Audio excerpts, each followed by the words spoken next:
Chosen one. Before anybody ever spoke your name with their human mouth, heaven had already spoken you as a sentence. Long before your first heartbreak, your first failure, your first sin, before you ever wondered if you were a mistake. There was already a line in eternity with your essence sitting inside it. When the Gospel of John opens with, "In the beginning was the Word," most people hear poetry, but your spirit has always reacted like it was hearing a reminder, because that word wasn't just distant theology. That word carried blueprints, assignments, entire lives embedded inside it, yours included. You were not an afterthought patched into history. You were part of what God meant when he decided, "Let there be light." You've always felt that weird tension inside you. I know I'm here now, but something about me feels older than my timeline, deeper than my memories. You look around at your family, your city, your job, your past, and something doesn't fully match. On paper, you're just another person. In your soul, you feel like someone who was sent. Not better than anyone, but undeniably sent. That's why shallow explanations about your life never truly satisfied you. That's why random motivational quotes never went deep enough. That's why simple, "just move on," advice never fit the weight of what you carried. Some part of you has always known, my life isn't just happening. My life was spoken. John wrote about the Word that was with God and was God, the Word through whom all things were made. Inside that mystery lives this wild truth. The same creative breath that spoke galaxies into existence also spelled out your timeline, your gifts, your calling, your survival. You were encoded into the story before the story started. So when you read John and your heart stirs at verses that don't technically mention you, you're not being dramatic. Your spirit is recognizing the pattern it came from. You came out of a word that cannot lie. That's why, no matter how many times people tried to rewrite your identity, something in you refused to fully accept their labels. You were authored by a voice older than their opinions. So no, the Gospel of John is not casually about you like some horoscope twist. But yes, in a very real sense, its opening lines describe the environment that birthed you. You are not just a result of human decisions, accidents, or chaos. You are the result of the sentence heaven insisted on saying and refusing to unsay, no matter what happened to you on the way here. Chosen one, John said, "The light shines in the darkness, and the darkness did not understand it, did not overcome it." Most people read that and picture some faraway cosmic battle, but you've lived the human version in real time. You walk into rooms, and the energy changes before you say a word. Some people suddenly get quieter, some get louder, some start performing, some get irritated without knowing why. All you did was exist, and somehow unspoken things started shaking. That's what light does. It doesn't ask permission. It just exposes. And anything built on denial feels attacked the moment real light shows up. You've been blamed for tensions you didn't start. Family said, "Ever since you started talking like that, everything feels different." As if your honesty caused the chaos, not the lies that were already there. Workplaces labeled you difficult because you couldn't comfortably participate in dysfunction everyone else called normal. Friend groups said you changed because you stopped laughing at the same wounds and stopped clapping for the same masks. What you experienced as a deepening of your soul, they experienced as a threat. That's textbook John. The light came, and darkness honestly didn't know what to do with it. The wild thing is, you tried dimming yourself to make it easier for them. You tried talking less, feeling less, knowing less. You downplayed your insight, laughed off your discernment, pretended you didn't notice the spiritual warfare crawling under everyday conversations. But your spirit wouldn't fully cooperate. The more you tried to be chill, the more restless you felt inside. The Gospel of John described this before you were born. The light is not designed to negotiate with darkness. It's designed to reveal it, and in revealing, give people a choice. stay in denial, or step into truth. So when people couldn't handle your presence, they did what humans always do when they can't categorize something holy. They slandered it. They said you think you're better. They said you're judgmental. They said you're dramatic. Meanwhile, you were just trying to survive with a conscience intact. John's gospel is proof that this pattern isn't new. Light has always been called a problem in rooms that worship shadows. You're not cursed for being this sensitive, this awake. You are living commentary on a verse written 2,000 years ago. Your light is real, and their inability to understand has never been proof that you should turn it off. Chosen one, there's a particular ache that doesn't have a human word big enough for it. The ache of not being received by the people who should have known you best. John captured it in one line. He came to his own, and his own did not receive him. You've lived that line. You watched relatives misread your heart. You've watched siblings, cousins, parents, or guardians interpret your boundaries as rebellion, your questions as disrespect, your growth as betrayal. You try to speak honestly about what you were feeling, and they closed ranks instead of opening their ears. Not strangers. Your own. You were the one who saw dysfunction early and said, "This isn't right," while everyone else called it tradition. You asked why certain secrets were never talked about, and suddenly you became the problem. You tried to break generational patterns and were accused of dishonoring the family.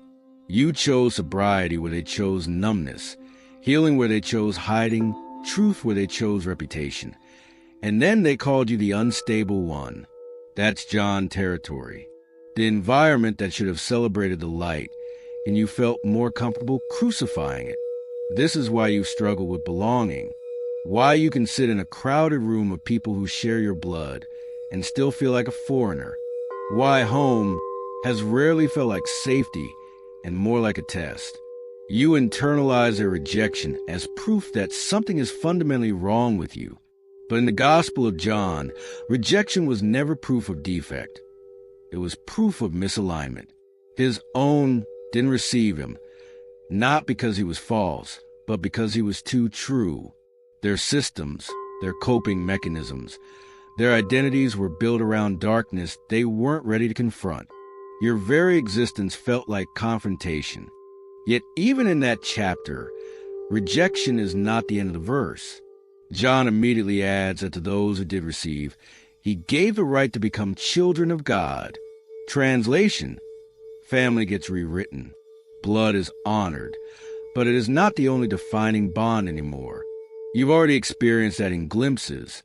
Strangers who showed you more loyalty than relatives, mentors who protected what your own mocked, friends who felt more like siblings than anyone you share DNA with. It hurts that your original own didn't see you, but heaven has been quietly building you a different own. People who recognize your heart without needing your history. You weren't rejected because you were unlovable. You were rejected because your chapter no longer fit their unfinished story. And just like in John, that painful no is a doorway into a bigger, truer family than the one that tried to keep you small. Chosen one of the most quiet but radical claims in John's gospel is this: "My sheep hear my voice, and I know them, and they follow me." You spent years apologizing for being too sensitive, too intuitive, too much in your head. But what if what you call overthinking has often been spiritual hearing mislabeled? Think of how many times something and you said, "Don't go there," and later you found out chaos happened where you would have been. How many times you felt uneasy around someone everyone else praised, and months later their mask slipped. How many times you felt an urge to leave a job, a city, a relationship, and only later saw the storm that would have hit you if you'd stayed. People around you told you to relax, to stop seeing signs in everything, to ignore the quiet pull in your chest. They live by logic alone and call anything beyond that crazy. But John describes a relationship where guidance is not just external. Rules, sermons, advice, but internal, a familiar tone that cuts through the noise. You've known that tone since before you had language for it. As a child, You felt it as a sense of this isn't safe, or this person is different. As a teenager, it showed up as a weird resistance to peer pressure you couldn't explain.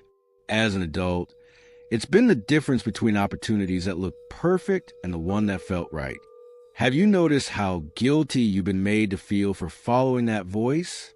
When you walk away from a deal that doesn't sit right in your spirit, people accuse you of self-sabotage. When you stop oversharing with someone because your inner alarm keeps going off, they call you cold. When you turn down invitations because your soul wants stillness, you're labeled antisocial. But every time you ignore that inner knowing, you get burned. Every time you honor it, peace follows. Even if confusion comes first. That's John. That's the shepherd teaching you his frequency through trial and error. You've spent so much energy wondering, what if I'm wrong? The better question is, what if I've been right more often than I admit? Look back. Track the moments you obeyed that quiet nudge versus the moments you silenced it to make other people comfortable. The pattern is undeniable. The Gospel of John described you as one of those who can hear, even in chaos. Not because you're special in an ego way, but because your spirit stayed tender when life tried to harden it. That tenderness is why you pick up on danger early. It's why you feel grief before others see it. It's why you sense breakthrough coming before there's evidence. You're not crazy. You're connected. And in a world that numbs out, that is always going to look suspicious to people who trust noise more than they trust that still, small voice that has been saving your life for years. Chosen ones.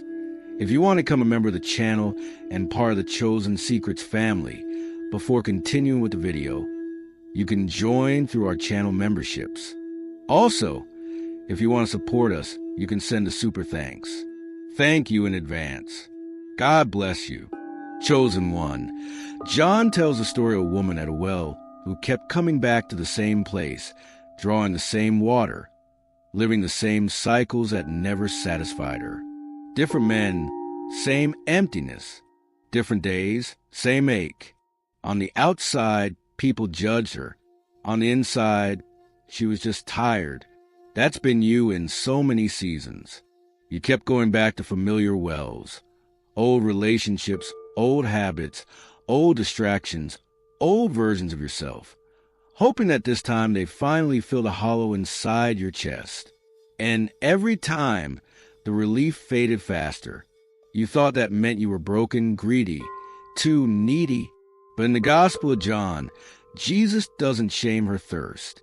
He upgrades it. He points out that the water she's been drinking was never designed to handle the depth of her soul. That's your story, too. You were never meant to be sustained by half-hearted love, shallow conversations, fake spirituality, or survival-level living. Your dissatisfaction has not been a curse. It's been a signal, a holy alarm telling you, this is too small for you. The Gospel of John described you in that woman. Someone who looks complicated on paper, but is actually one encounter away from realizing they were always built for living water, not stagnant pools. The reason you can't stay entertained by what numbs other people is simple. Your spirit remembers a source this world can't replicate. When John records, I am the vine, you are the branches, he doesn't just talk about connection. He talks about pruning, cutting, removing. Not because the branch is worthless, but because it's worth more than the weight it's been carrying. That's the language for what's been happening to you. Opportunities you wanted disappeared. People you thought were forever faded out. Plans you were excited about suddenly froze. You replayed it all in your head, asking, what did I mess up? Why does it feel like everything I touch gets taken away? But pruning is not sabotage. It's strategy. The gardener in John isn't careless. He cuts precisely so that what is growing in you doesn't have to share sap with what was secretly killing you. That toxic connection that walked out, that job that never called you back, that environment that suddenly spat you out. From heaven's angle, that was dead with snapping off before it took you with it. You thought you were losing support. In reality, you were being lightened for the kind of fruit your old life couldn't have held. The Gospel of John was describing the season of yours, a painful, confusing trimming that will only make sense later, when you look back and realize every no cleared space for a harvest that actually matched who you are. John is the only gospel that lets you feel how long it hurt when Lazarus died. He doesn't rush past the grief. He shows you the waiting, the disappointment, the whispered. If you had been here, you've had your own Lazarus moments, dreams that died while you were still praying, relationships that ended while you were still believing, opportunities that expired while you were still holding on to a promise. People around you said, "See, you trusted for nothing. If God cared, this wouldn't have happened." A part of you agreed. But in John's story, love and delay sit in the same sentence. Jesus loved Lazarus, so he stayed 2 more days where he was. That line has been playing out in your life, without you knowing it. Things you were sure heaven valued were allowed to fall apart, not because heaven was careless, but because resurrection power doesn't show up to prevent graves. It shows up to empty them. You wanted God to keep things on life support. God was planning to prove that even when something smells dead, his word can still walk it out of the tomb. The Gospel of John described you here, not as someone God forgot, but as someone God trusted with a testimony that only comes when a situation looks beyond saving. There are chapters of your story that felt like your own crucifixion, not nails and wood, but reputation and misunderstanding. People weaponized half-truths against you. Private pain got turned into public conversation. Sacrifices no one saw were twisted into accusations. You were hanging there between who you used to be and who you were becoming, while others stood at a distance and formed opinions. John stood close enough at that cross to hear the words, "It is finished." Not, "I am finished." Not, "You are finished." That distinction is everything for you. The attacks tried to convince you that you were over, cursed, canceled. But what if what actually ended was a cycle? The version of you that lived for approval. The version of you that believed love must be earned through suffering. The version of you that thought silence from God meant absence of God. In John's gospel, the cross is both the ugliest and the holiest place at the same time. That's been your life. The worst of what happened to you has also been the place where your deepest freedom started. The Gospel of John was describing this pattern, where humiliation becomes a hallway to healing, and what was meant to destroy you ends up killing only what was never meant to follow you into the next season.